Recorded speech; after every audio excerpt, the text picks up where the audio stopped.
नववर्ष सभी भक्तजनों के जीवन में मंगलकारी रहे, सुखमय रहे, सौभाग्य में वृद्धि करने वाला हो और साथ ही धन संपदा, संतान इत्यादि की प्राप्ति करवाने वाला हो। ऐसी माँ भगवती भगवान शिव से आराधना है। हर हर महादेव, जय माता दी।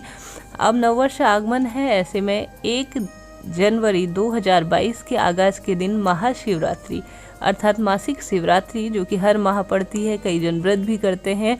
अगर यह पड़ रही है तो कहना ही क्या, यही संकेत जाता है कि पूरा साल जो है शिवमय होगा और सुख सौभाग्य में वृद्धि करने वाला होगा। ऐसे में यह कुछ नियम अपने घर परिवार पर बना लीजिए। अगर यह नियम बना लेते हैं, बहुत अधिक पूजा पाठ की आवश्यकता नहीं होगी, बहुत कुछ बड़ा करने की आवश्यकता नहीं होगी। अगर यह खास नियम शास्त्रों में वर्णित जो व्यक्ति अपने घर परिवार पर बना लेता है, सौभाग्य में वृद्धि होना निश्चित है।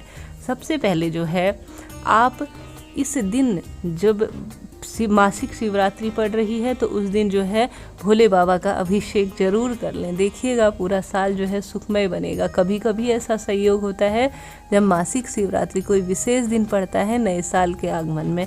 हालांकि यह जो है पंचांग के अनुसार तो चैत्र माह से आरंभ होता है, परंतु अंग्रेजी जो तारीखें हैं उनके अकॉर्डिंग अब से शुरू हो रहा है। तो ऐसे में भक्ति करने का मौका कभी भी मिल जाए तो कहना ही क्या। इस दिन जो है आप सभी को भगवान शिव का अभिषेक आवश्यक रूप से जैसे आपसे संभव हो करना ही है। घर पर कोई मूर्ति इत्यादि लाना चाहते हैं तो बिल्कुल लेके आइएगा, जरूर लेके आइएगा। साथ ही भगवान शिव के मंदिर में सबसे पहले प्रथम सुबह पर आप भगवान बाबा के दर्शन अवश्य करें। पूरे साल जो है बहुत अच्छा निकलेगा। इसके साथ ही नियम बना लीजिए, 1 जल का लोटा हर रोज जो है भगवान शिव को अर्पित करना है। भगवान शिव की शरण में जो चले जाएगा उसे किसी अन्य के पैर पकड़ने की आवश्यकता नहीं होती है, यह बात ध्यान रखिए। तो एक छोटा सा नियम यह बना के देख लीजिए।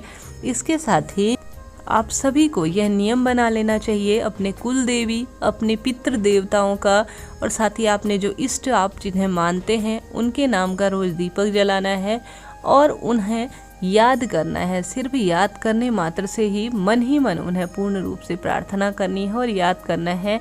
यह छोटा सा कार्य भी कई तरह की बाधाओं को दूर करता है। मात्र नाम लेने से ही वह काफ़ी प्रसन्न होते हैं, याद करने मात्र से ही वह प्रसन्न होते हैं।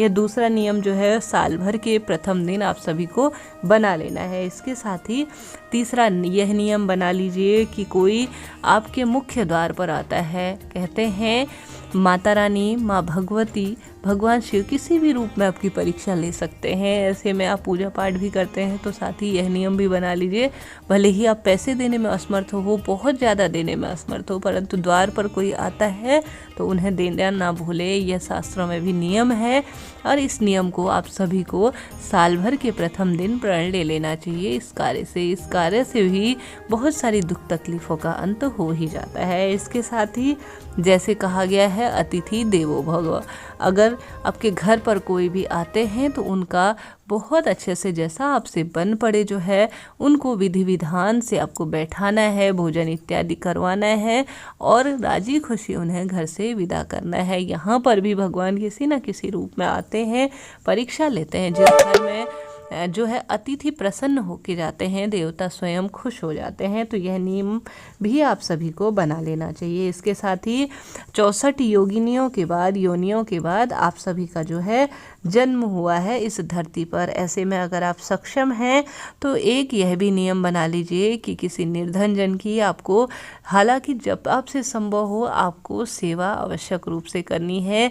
दान उनके नाम का आवश्यक रूप से करना है। माता पिता की सेवा विशेष रूप से प्रत्येक व्यक्ति को जो है साल भर करनी ही चाहिए। इन्हें जो है माता पिता को भगवान का दर्जा है। आप किसी भी तरह की पूजा कर लीजिए। जिस घर में अगर बुजुर्ग किसी तरह से परेशान है तो समझ लीजिए पूजा का फल कहीं नहीं मिलना है, किसी भी साधना का, किसी भी जप का, पूजा का फल नहीं मिलना है। तो इस बात को आप सभी को नोट कर लीजिए, घर परिवार पर यह नियम बना लीजिए और स्त्रियों का कहीं भी सम्मान आवश्यक रूप से करना ही है।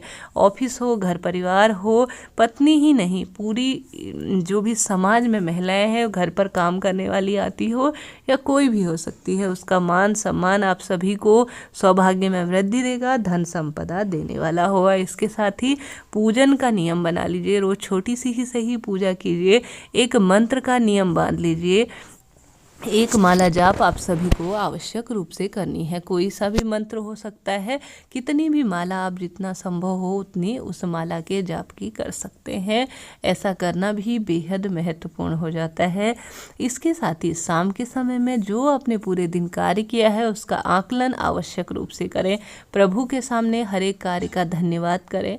दिन अच्छा निकला है उसके लिए धन्यवाद करें, जो प्रभु ने दिया है उसका विशेष धन्यवाद कीजिए और उसको ही सब चीज़ें समर्पित कर दीजिएगा। देखिएगा साल बहुत अच्छा निकलेगा, प्रभु की कृपा धीरे धीरे आनी आरंभ हो जाएगी। पूजा का फल जो है स्वयं निकलना आरंभ हो जाएगा। हर हर महादेव, जय माता दी।